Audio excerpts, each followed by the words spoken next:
T'as mis quoi à la question 12?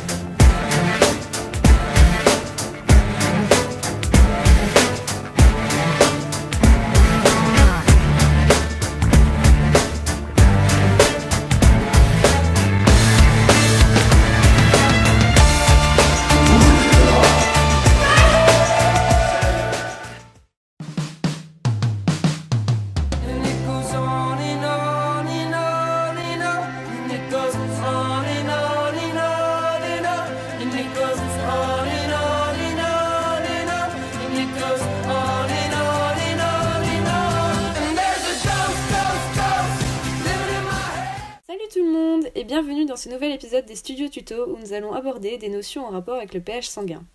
Nous sommes ici en haute altitude où la pression atmosphérique diminue et de par ce fait la pression partielle en O2 aussi.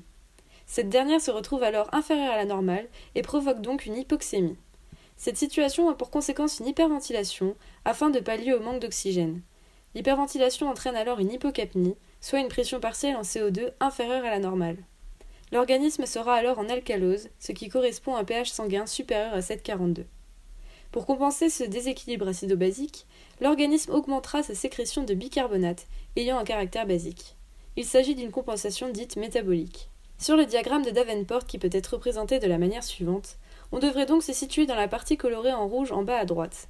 En effet, pour rejoindre les cas d'alcalose, on doit d'abord se déplacer vers la droite. Le déplacement vers le haut ou vers le bas dépendra de l'origine.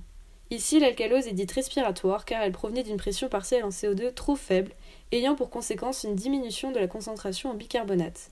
Cette dernière peut être lue sur les axes verticaux.